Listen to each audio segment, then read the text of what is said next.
va enchaîner avec l'équipe Touch Life. Touch Life a travaillé pour le projet proposé par Thales. Je vais vous prendre le micro avant que... Et donc l'équipe a travaillé sur le projet proposé par Thales qui consistait à voir comment on pouvait proposer des jumelles numériques adaptées aux malvoyants. Et donc vous allez nous expliquer ce que vous avez fait pendant ces 24 heures en 3 minutes chrono, comme tout le monde. Donc voici un petit micro, 2, seul, 2.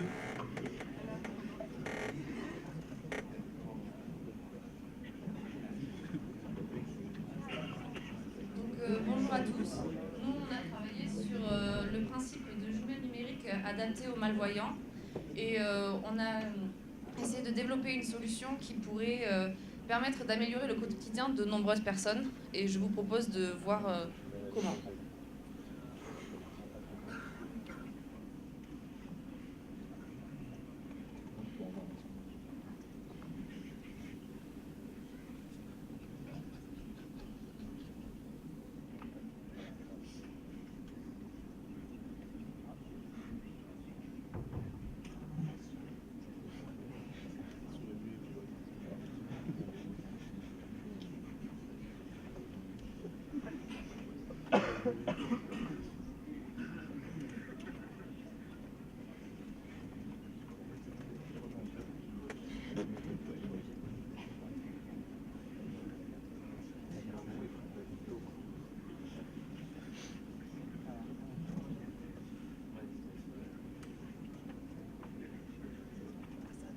Donc, à la base, notre problématique était d'améliorer le quotidien d'une personne malvoyante lorsqu'elle assistait à une conférence et lorsqu'elle voulait suivre ce qu'il y avait d'affiché, donc les slides, à travers son smartphone.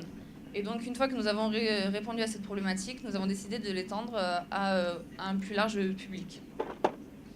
Donc, pour démocratiser cette application, on a utilisé des dispositifs de photographie et d'algorithmes. On a regroupé plusieurs dispositifs existants déjà pour créer notre propre application. Et donc, nous vous la proposons aujourd'hui. Nous l'avons appelée Touch Life pour représenter le fait que tout le monde peut avoir accès au monde extérieur. Donc, comment améliorer la définition de l'image agrandie, puisqu'à la base, c'est ce qu'on souhaite. Donc ça passerait d'abord par l'utilisation d'une lentille adaptative à un smartphone qui va permettre d'obtenir un zoom d'une meilleure qualité. Ensuite, ça va s'effectuer d'abord par un balayage vidéo ou photo de l'image avec une fonction de guidage qui va permettre à l'utilisateur de voir où est-ce qu'il cadre sa photo et avec un système de cadre visuel ou de gibrage qui va permettre de savoir s'il ne sortit pas de la zone. Ensuite, on va avoir un traitement de l'image via un cloud ou localement pour avoir un zoom net. Puis on va stocker les images soit sur le cloud, soit avoir une suppression automatique selon l'endroit où on se trouve et sur la vidéo. Et ça va être aussi une application communautaire, on va pouvoir partager toutes ces données sur les réseaux sociaux.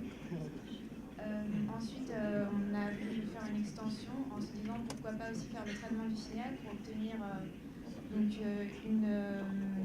un son meilleur pour les malentendants. Donc quelques exemples simples d'utilisation. Et ça va nous coûter, ce sera gratuit pour que ce soit accessible à tout le monde. Et ça pourra être financé donc, par un crowdfunding pour une plateforme de financement. Ça répondra à un projet de loi d'accessibilité qui est, je pense, en 2015 pour les entreprises. Et ça sera aussi une lentille gratuite fournie par le fabricant pour garantir l'utilisation de cette application.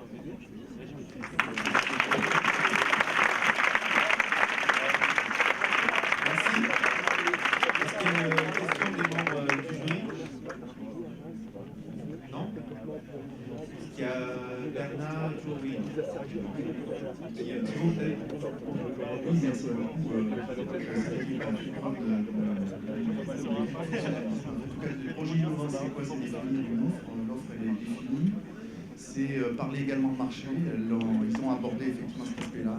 Et c'est également deux autres choses, c'est la finance, ils l'ont abordé, et l'équipe, elle était parfaite, donc très bien. Merci beaucoup, en tout cas, je les félicite vraiment pour ce très très bon travail, et je pense que Thales va être très content de ce retour pour les malvoyants chez nous en premier, mais également pour étendre cette application comme ils l'ont dit.